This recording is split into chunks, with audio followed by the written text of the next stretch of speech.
नमस्कार दोस्तों, उम्मीद है आप लोग अच्छे से होंगे। अगर आप इस चैनल पर नए हैं तो कृपया इस चैनल को सब्सक्राइब कर दें, बेल आइकन नोटिफिकेशन पर क्लिक कर दें और वीडियो को लाइक एंड शेयर जरूर कर दें ताकि समय समय पर आपके समक्ष और भी बेहतरीन वीडियोस बनाने का हमें मौका मिलता रहे।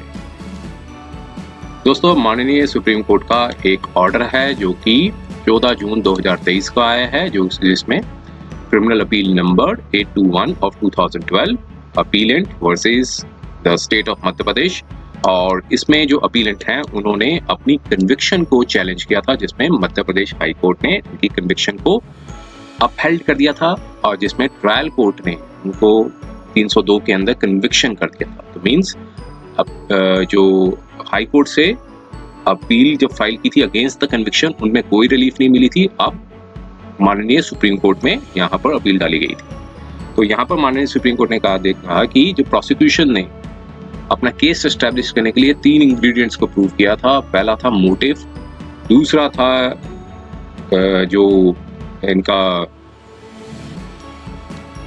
द लास्ट सीन, और तीसरा था रिकवरी ऑफ द वेपन और ऑफ द असॉल्ट। तो ये 3 चीजों को उन्होंने प्रूव किया था। तो जब अपील डाली गई थी तब हाई कोर्ट ने ये पाया था कि मोटिव और लास्ट सीन जो थ्योरी है वो प्रोसिक्यूशन ने प्रूव कर दिया था, लेकिन जो recovery of the weapon of the assault और जो ब्लड स्टेन क्लोथ्स हैं वो इस पे डाउट था, वो प्रूव नहीं कर पाए थे जो कि प्रोसिक्यूशन है। लेकिन ओवरऑल एविडेंस को देखते हुए जो हाई कोर्ट ने कन्विक्शन को अपहेल्ड कर दिया था और इसमें कोई इंटरफेरेंस नहीं की थी।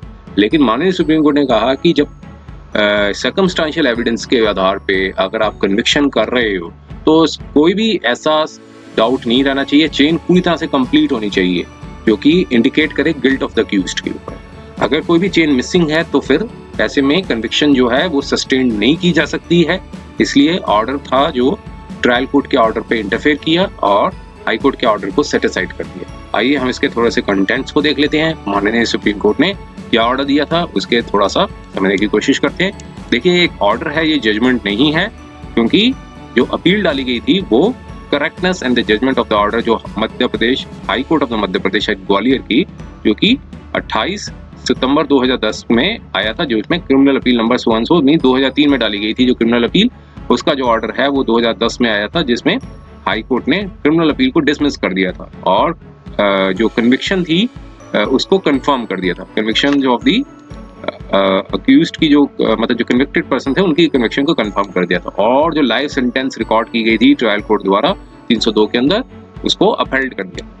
अब यहाँ पर जो सर्कमस्टांशियल केस का ये केस जो था वो सर्कमस्टांशियल एविडेंस के आधार पर बना हुआ था, और जो प्रोसिक्यूशन ने जो अपने एविडेंस हैं वो एस्टेब्लिश किए थे 3 लिंक्स ऑफ द चेन। एक तो पहला मोटिव, लास्ट सीन, और थर्ड जो था वो recovery of the weapon of the assault at the Poynting of the appellate.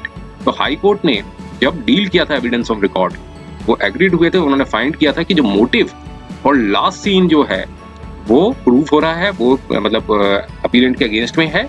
लेकिन हाउएवर जो recovery of the weapon of assault and blood stains were concerned, the high court ने अपने जो paragraph number 18 की जो जजमेंट में ये कहा कि ये इनवैलिड है, और लेकिन and also goes to the extent कि टू से that the recovery which has been made does not indicate that the appellant has committed the offense। तो मींस ये तीसरा जो पोर्शन पर हाई कोर्ट ने यहाँ तक कह दिया कि जो रिकवरी जो हुई है वो कहीं भी इंडिकेट नहीं करता कि जो अपीलेंट है इस तरह का ऑफेंस किया है। लेकिन स्टिल इट ऑब्जर्व कि that looking to the entire gamut and the other clinching evidence जो कि अगेंस्ट द अपीलेंट थे, लास्ट सीन एंड मोटिव, उसके आधार पे जो कन्विक्शन थी उसको अफर्म्ड कर दिया। अब यहाँ पर बताया हाई कोर्ट ने कि हम ऐसा कोई कंक्लूजन जो है हमने यहाँ नहीं पाया कि हाई कोर्ट ने का जो कंक्लूजन है वो in accordance with the law है। ऐसा कोर्ट ने कहा कि हमने ऐसा कोई कंक्लूजन नहीं पाया कि जो हाई कोर्ट का जो कंक्लूजन है, ऐसा कुछ नहीं पाया कि हाई कोर्ट का जो कंक्लूजन है वो in accordance with the law है। अगर कोर्ट ने कहा कि अगर सर्कमस्टांशियल एविडेंस है तो chain has to be complete in all respects so as to indicate the guilt of the accused and also exclude any other theory of the crime. तो means court ने कहा कि जो भी सर्कमस्टेंशियल एविडेंस पे है तो चेंज जो है वो हर रिस्पेक्ट पे गिल्ट अक्यूज्ड की गिल्टनेस पे आनी चाहिए और एक्सक्लूड भी करना चाहिए कि कोई भी संभावना हो सकती है। एंड मींस सारी संभावनाएं जो हैं वो सिर्फ अक्यूज्ड के अगेंस्ट में जानी चाहिए। अगर कोई ऐसी संभावना आती है जो कि एक और थ्योरी बनाती हो क्राइम की, तो ऐसे में सर्कमस्टेंशियल एविडेंस की चेन है वो कंप्लीट नहीं मानी जाएगी। तो ऐसा इंटरप्रिटेशन निकल के आ रहा है सुप्रीम कोर्ट की जजमेंट पे। तो लॉ यहाँ आगे बताया कोर्ट ने, जो law is well settled on the above point.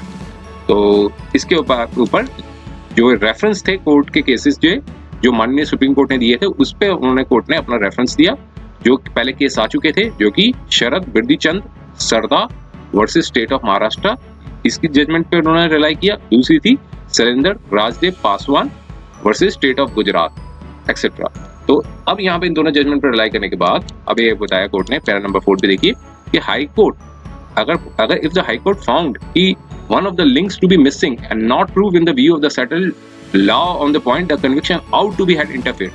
तो मीन्स कोर्ट ने कहा कि अगर हाई कोर्ट को लगता था, अगर हाई कोर्ट ने पाया कि एक जी लिंक भी जो मिस है और वो प्रूव नहीं हो रहा है, तो जो सेटल्ड लॉ है माननीय सुप्रीम कोर्ट ने जो पहले जजमेंट्स दे रखी थी वो सेटल्ड लॉ मानी जाएंगी, उसके आधार पे कन्विक्शन को इंटरफेयर करना चाहिए था।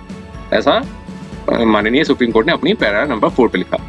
अब पैरा नंबर 5 में बताया उन्होंने, accordingly we allow this appeal and set aside the conviction and sentence of the appellant. तो यहाँ पर अब अपील पे चूंकि गए थे, तो इसलिए कोर्ट ने कहा कि हम इस अपील को अलाउ करते हैं और जो कन्विक्शन और सेंटेंस दी गई थी अपीलेंट को, उसको सेट असाइड करते हैं। मीन्स अपील अलाउ हो गई और साथ में कन्विक्शन और सेंटेंस थी उसको सेट असाइड कर दिया। अब यहाँ पर बताया कि जो अपीलेंट है जो कि ऑलरेडी इन बेल पे है, तो उनके जो बेल बॉन्ड्स हैं उनको कैंसिल किया जाता है और जो श्योरिटीज थी उनको डिस्चार्ज किया जाता है। और फिर आगे बताया कि जो पेंडिंग एप्लीकेशंस थी जो कोई भी होंगी उसे भी डिस्पोज किया जाता है। तो ये एक ऑर्डर आया था जो कि 14 जून 2023 को था। तो ये एक उम्मीद है ये वीडियो आपको पसंद आया होगा। अगर ये वीडियो आपको पसंद आया तो कृपया इस चैनल को सब्सक्राइब कर दें, बेल आइकन नोटिफिकेशन पर क्लिक कर दें और वीडियो को लाइक एंड शेयर जरूर कर दें, ताकि समय समय पर आपके समक्ष और भी बेहतरीन वीडियोस बनाने का हमें मौका मिलता रहे। समय देने के लिए बहुत बहुत धन्यवाद।